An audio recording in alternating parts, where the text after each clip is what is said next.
নমস্কার বন্ধুরা, news time চ্যানেলে আপনাদের সকলকে স্বাগত জানাই। বন্ধুরা, রান্নার গ্যাস সম্পর্কিত একটি গুরুত্বপূর্ণ তথ্যের আপডেট নিয়ে আমি চলে এলাম আপনাদের সাথে নিউজ টাইমের পর্দায়। বন্ধুরা, এবারে বাড়িতে বাড়িতে পাইপ দিয়ে যাবে রান্নার গ্যাস, এমনই প্রকল্প চালু হতে চলেছে পশ্চিমবঙ্গে।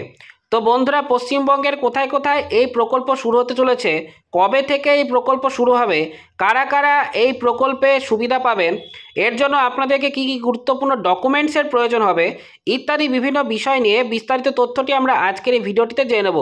দর্শক বন্ধুরা, যারা ইতিমধ্যে ভিডিওটি দেখছেন তাদের কাছে রইল একটি প্রশ্ন, আপনারা আপনাদের বাড়িতে কোন কোম্পানির গ্যাস সিলিন্ডার ইউজ করেন তা ভিডিওর কমেন্ট সেকশনে সেই কোম্পানিটির নাম অবশ্যই উল্লেখ করে দেবেন, যাতে আগামী দিনে রান্নার গ্যাস সম্পর্কিত কোনো আপডেট পেলে আমি আপনাদের সামনে ভিডিওর মাধ্যমে জানাতে পারি। তো বন্ধুরা, বিস্তারিত ভিডিওটি স্কিপ না করে শুরু থেকে শেষ অবধি দেখতে থাকুন। ভিডিওটি শুরু করার পূর্বে আপনাদের কাছে আমাদের একটাই রিকোয়েস্ট, ভিডিওটি ভালো লেগে থাকলে এবং ইনফরমেটিভ হয়ে থাকলে অবশ্যই একটি লাইক দেবেন, শেয়ার করে দেবেন, চ্যানেলে নতুন হয়ে থাকলে চ্যানেলটিকে অবশ্যই সাবস্ক্রাইব করে দেবেন। তো বন্ধুরা, সময় নষ্ট না করে বিস্তারিত ভিডিওটি শুরু করা যাক।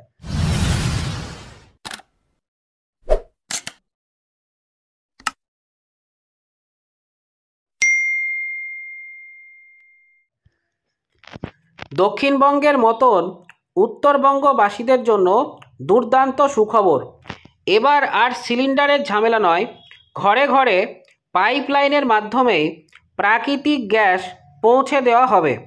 শিলিগুড়িতে এই নতুন পরিষেবা চালু করার উদ্যোগ গ্রহণ করেছে রাষ্ট্রায়ত্ত সংস্থা gas authority of India limited বা সংক্ষেপে গেল।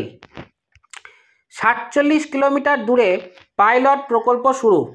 গেল সংস্থাটি শিলিগুড়িতে ৪৭ কিলোমিটার জুড়ে একটি পাইলট প্রকল্প বাস্তবায়নের পরিকল্পনা গ্রহণ করেছে।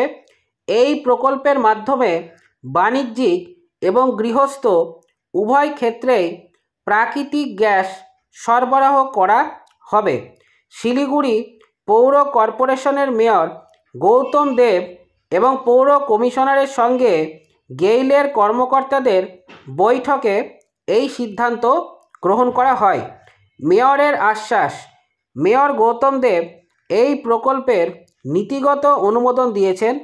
তিনি জানান, রাজ্য সরকার এবং পৌর বিভাগ কলকাতায় গেইলের জন্য প্রাকৃতিক গ্যাস ট্রান্সমিশন সিস্টেম বাস্তবায়নের একটি স্ট্যান্ডার্ড অপারেটর পদ্ধতি তৈরি করেছে।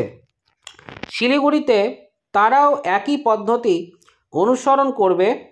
তিনি আরও জানান, মেয়র ইন কাউন্সিলের সঙ্গে আলোচনা করে বিষয়টি নিয়ে বোর্ড মিটিংয়ে একটি রেজলিউশন গ্রহণ করা হবে। শিলিগুড়িতে ১২০০ কিলোমিটার জুড়ে এই প্রকল্প চালু করার জন্য গেইল ইতিমধ্যেই সমীক্ষা চালিয়েছে। এর মধ্যে প্রাথমিক পর্যায়ে ৪৭ কিলোমিটার এলাকা চিহ্নিত করা হয়েছে। কেন গুরুত্বপূর্ণ এই প্রকল্প সেটি এবার জেনে নেওয়া যাক। এই প্রকল্প গুরুত্বপূর্ণ হয়ে ওঠার পিছনে কিছু কারণ রয়েছে। সেগুলি হলো, ১ নম্বর, প্রাকৃতিক গ্যাস কোনো রকম দূষণ করে না এবং পরিবেশ বান্ধব, তাই বায়ু দূষণের হাত থেকে রেহাই পাওয়া যাবে। ২ নম্বর, সিলিন্ডারের তুলনায় পাইপলাইনের মাধ্যমে গ্যাসের খরচ অনেকটাই কম হবে। এতে নিম্নবিত্ত মানুষেরা উপকৃত হবেন। পাইপলাইনের মাধ্যমে ২৪ ঘন্টা গ্যাস সরবরাহ করা নিশ্চিত হবে।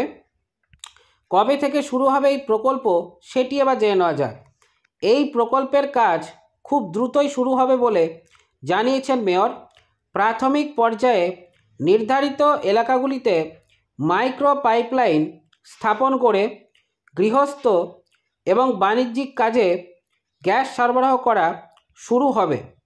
উত্তরবঙ্গে এই পাইপলাইনের মাধ্যমে গ্যাস সরবরাহ একটি যুগান্তকারী পদক্ষেপ হতে চলেছে রাজ্যবাসীর জন্য। গেইলের উদ্যোগে শিলিগুড়িবাসীর জীবনযাত্রার মানকে আরও উন্নত করবে এবং পরিবেশ বান্ধব গ্যাস পরিষেবার সাথে একটি বড় পদক্ষেপ গ্রহণ করবে। এখন দেখার কথা কত তাড়াতাড়ি এই প্রকল্প কার্যকর হয়। বন্ধুরা, রান্নার গ্যাস সম্পর্কিত এই ছিল বিস্তারিত তথ্যটি। তথ্যটি আপনাদের কাছে কতটি গুরুত্বপূর্ণ লেগেছে তা অবশ্যই ভিডিও কমেন্ট সেকশনে কমেন্ট করে জানাতে ভুলবেন না। এবং দর্শক বন্ধুরা যারা ইতিমধ্যে ভিডিওটি দেখছেন তারা তাদের বাড়িতে কোন কোম্পানির গ্যাস সিলিন্ডার ইউজ করেন তা ভিডিওর কমেন্ট সেকশনে অবশ্যই উল্লেখ করে জানাবেন, যাতে আগামী দিনে রান্নার গ্যাস সম্পর্কিত কোনো আপডেট পেলে আমি আপনাদের সামনে ভিডিওর মাধ্যমে জানাতে পারি। তো বন্ধুরা, দেখা হচ্ছে পরের ভিডিওটিতে।